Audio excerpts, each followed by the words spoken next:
Bonjour, docteur. Bonjour, Sandra Peignet. Quel plaisir, docteur, quel plaisir. Mon commandant, bonjour. Bonjour. À tous ceux qui nous regardent, bonjour. Et à l'équipe en studio. C'est un plaisir parce que cette fille qui était au téléphone, finalement, on sent quand même qu'elle aimerait bien passer de l'autre côté, elle aimerait bien, tu vois, elle veut quelque chose qui la stimule un peu. Hein. Oui. Je ne sais pas pourquoi. Elle aurait Vous êtes un passionné de la drague. Et surtout que vous avez tout ce qu'il faut, hein, mon commandant. Docteur, on l'a tournoyée, elle s'est fâchée même, et après elle rigole. Parce que vous savez, avec vous, c'est toujours vous faire rigoler un peu. Quand vous commencez à rigoler, c'est l'ouverture. Nous, on frappe directement. Oui, on frappe un peu comme Billy, qui a tracé encore, les bords. Il a tracé les bords chez le docteur Larry. Oh, non. Docteur Larry, vous êtes là ce matin avec nous pour évoquer, je ne sais pas si on dit là ou le kératocone. Le kératocone. Oui. Qu'est-ce que c'est, docteur? Voilà, je crois que vous l'avez introduit ce matin. Déjà, il faut comprendre qu'il s'agit de l'œil. Et l'œil a plusieurs, pour ne pas dire parties, comme on le disait, on l'appelait souvent à l'école, pour ne pas dire compartiments. Mais il s'agit notamment ce matin de ce qu'on appelle la cornée. Hein, la cornée, c'est cette déformation. Et il faut dire que c'est la déformation de la cornée. Mais la cornée en elle-même, c'est quoi? C'est, je pourrais encore appeler, pour mieux expliquer la chose, pour tous ceux qui ont une montre en main, cette vitre-là, l'écran, le tout premier écran de votre téléphone, voilà, représente ce qu'on appelle cette cornée-là. Ou encore, on pourra encore appeler lentille naturelle.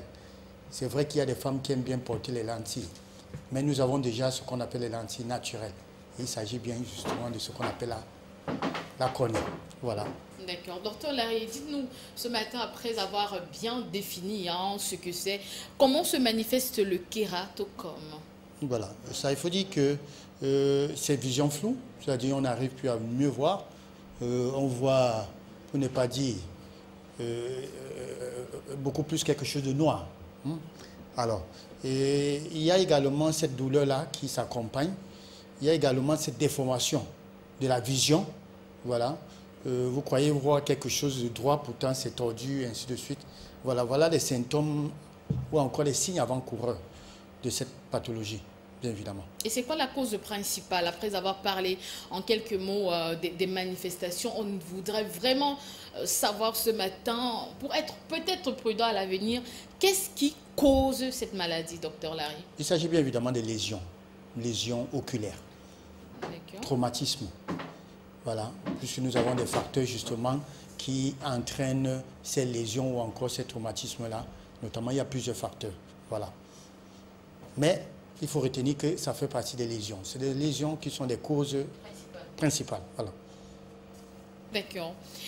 Évoquons donc à présent avec vous, docteur Larry, après avoir défini, après avoir parlé des manifestations et surtout les causes principales de la maladie, parlons des facteurs de risque cette fois-ci. Alors, commençons déjà par les facteurs de risque. Il faut dire que le fait de se frotter les yeux, et vous conviendrez avec moi que même des enfants. Alors, cette pathologie concerne tout le monde.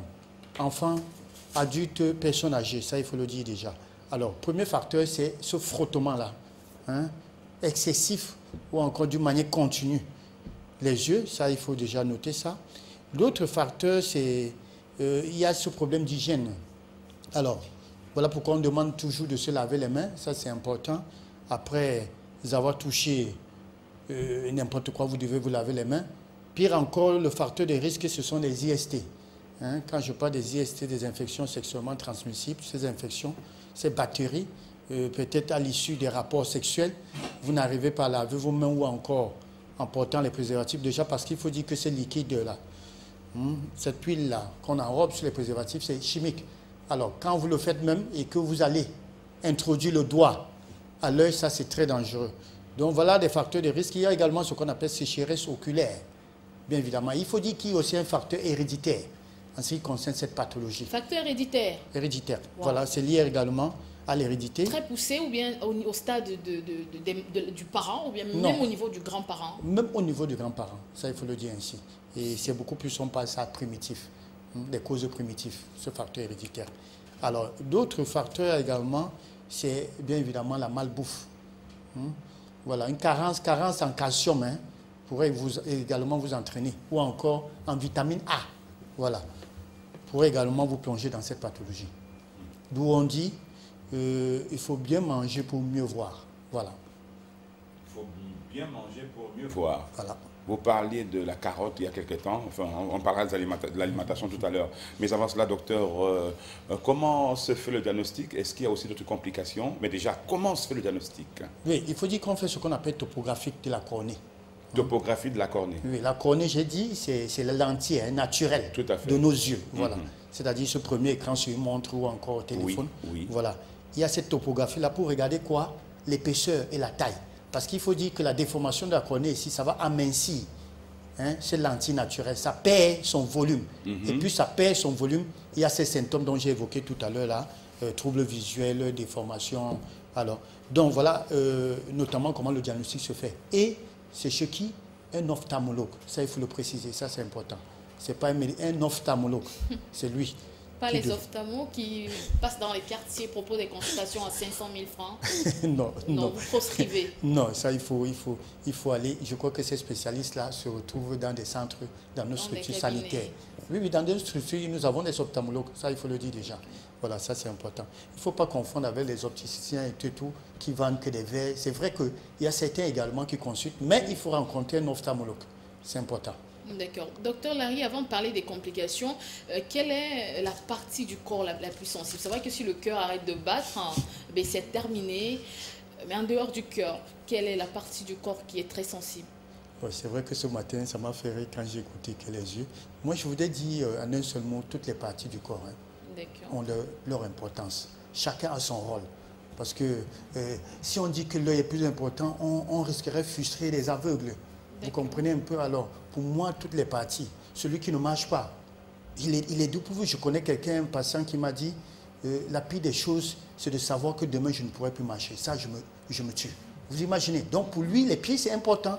Donc, pour moi, toutes les parties du corps sont vraiment, c'est important. L'œil est sensible. Nous parlons de l'œil aujourd'hui. Demain, nous parlerons peut-être du foie ou encore autre chose. Mais c'est important. Aussi, on prend soin de notre peau. On doit prendre soin de notre œil, de nos yeux, autant pour moi, de nos seins, de nos organes, et ainsi de suite. Donc, c'est ce qu'il faut comprendre. Tout est important. Voilà pourquoi la créature. Dieu a créé l'homme. Nous n'avons pas un choix à faire, tout compte fait. On doit prendre soin de son corps. Surtout que le corps est le temple de Dieu. Ça, on le dit toujours. J'ai d'ailleurs un ami, avant de parler de complications, Prince Aimé, qui un jour a fait une prière. J'étais très touchée. Il dit qu'il remercie Dieu de lui avoir préservé, de voir les choses bizarres de ce monde et de subir en direct l'hypocrisie et la méchanceté humaine. Donc il y en a qui se plaisent, même si c'est une épreuve, se plaisent dans cette situation. Être aveugle, perdre la vue, c'est pas une fatalité. Mais voilà, ça c'est tout dit. Ça c'est tout dit. Voilà. Parlons des complications. Alors, complications, j'ai parlé tout à l'heure dans les symptômes des douleurs. Il faut dire que cette pathologie entraîne des douleurs vraiment sévères. Et il y a ce qu'on appelle la photovie. Alors, l'effet, c'est-à-dire c'est la sensibilité à la lumière. Ces personnes-là qui sont sujettes à cette pathologie n'arrivent pas à dormir avec la lumière. C'est vrai qu'il y a certains qui ont peur du noir. Mais ces personnes-là, une fois que vous allumez, non seulement la douleur se crée. Il y a également cette pathologie qu'on appelle la myopie. Également, ça fait partie des complications. Et vous savez, la cornée transmet la lumière à ce qu'on appelle au cristallin et la rétine. Et merci Prétil l'a bien précisé ce matin. Alors, pour dire que quand on quitte myopie, on nous parle de cataracte. Après cataracte, c'est vrai que ça soigne, on parle de glaucome. Et le glaucome ne se soigne pas. Ça, il faut déjà le savoir. Alors, autant mieux, je ne voudrais pas dire s'il y a un choix à faire.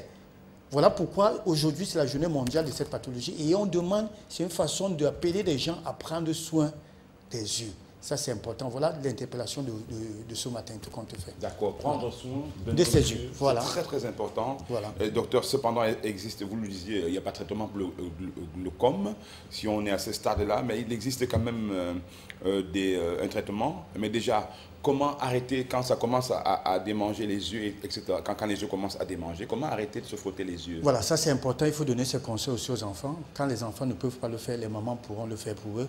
Notamment, vous prenez une compresse que vous pouvez soit repasser, c'est-à-dire chaude, alors vous allez justement poser au niveau de l'œil.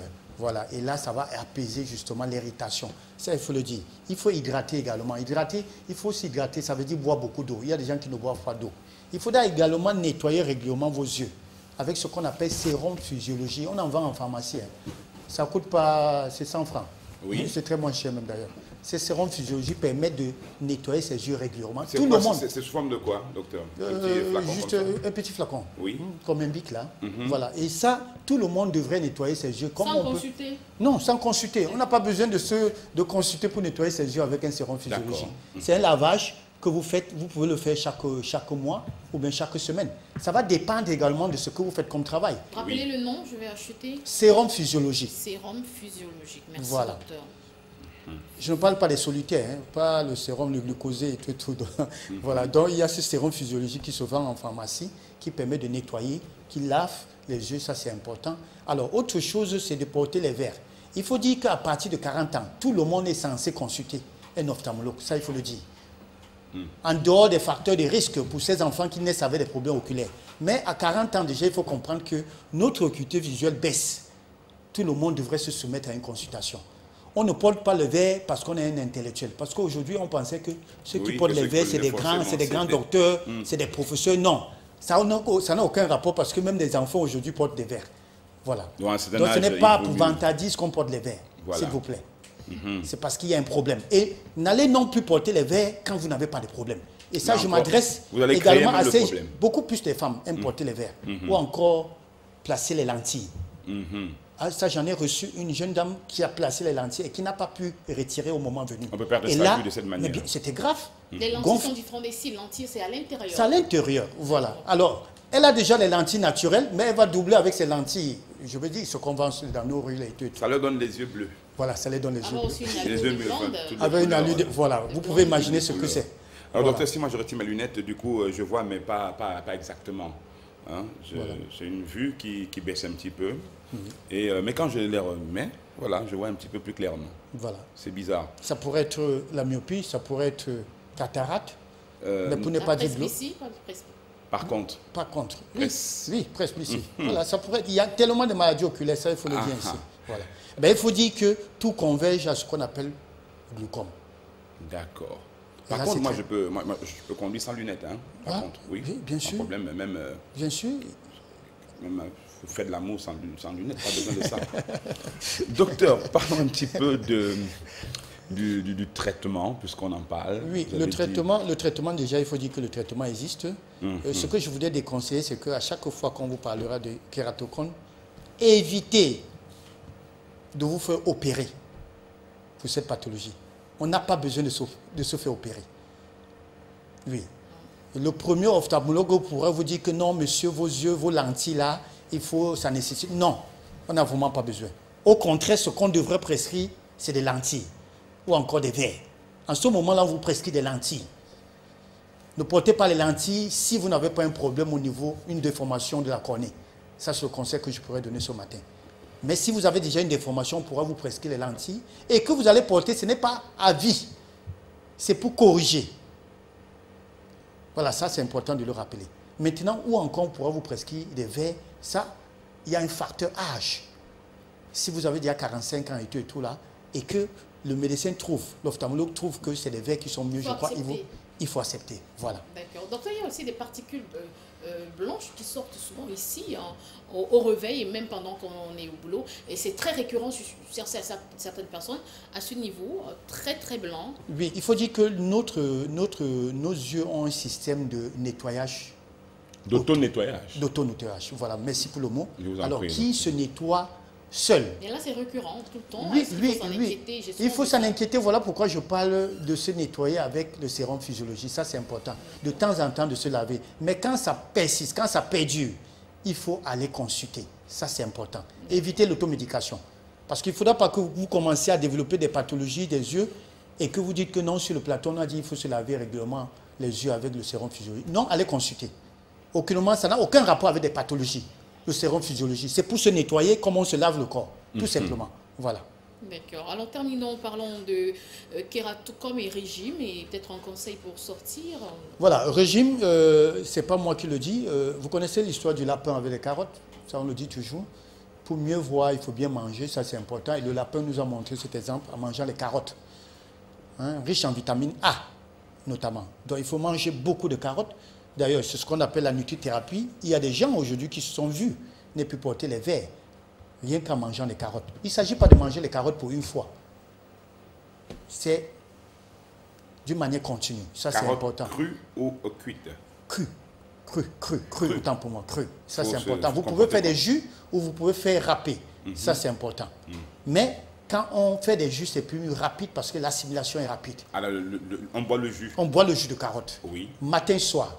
Matin, soir. On peut aller jusqu'à 3 verres. Matin, midi, soir. Ça, c'est important pour ceux qui ont ces problèmes de cœur. C'est pas désagréable, hein? Non, au contraire. Au contraire, c'est un goût un petit légèrement sucré. C'est légèrement sucré. Alors, il faut manger du chou. Ça, c'est important. Aussi, les épinards. Pas cru, hein? Pas cru. Les épinards, ça, c'est important. Alors, il faut manger beaucoup de légumes et manger beaucoup de fruits rouges, riches en antioxydants. Il s'agit des aliments de protection à cause des antioxydants.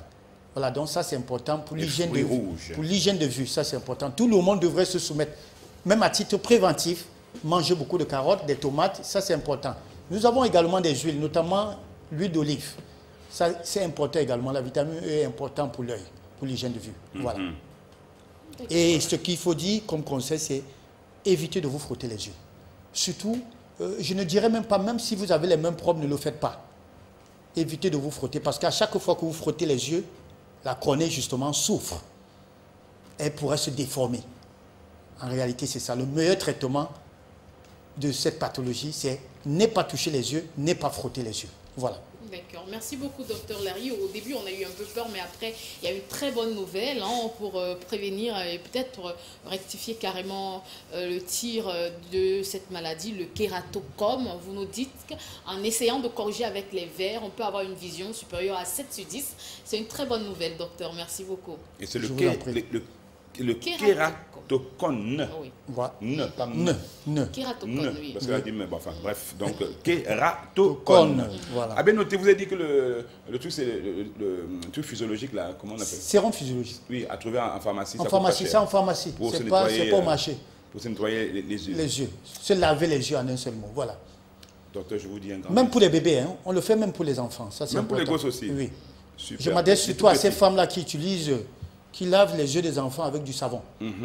Je veux dire des nourrissons. Parce qu'il y a des mamans qui en font, et quand le bébé pleure même, tais-toi, on menace même le bébé. Voilà. Oubliant que le savon est acide. Donc, alors, de temps en temps, il faudra donc utiliser le sérum physiologie, parce que non seulement ça va équilibrer l'acidité au niveau de l'œil. Ça, c'est important. Parce qu'il ne faut pas utiliser le savon, ça ne marche pas avec le savon. Non, ça ne marche pas avec le savon. Et beaucoup de nos organes ne fonctionnent, même vous le disiez, pour les femmes, ne pas se nettoyer le vagin avec le savon. Bien sûr. Ce n'est pas conseillé du tout. Voilà. Beaucoup d'autres organes qui ne nécessitent pas le savon.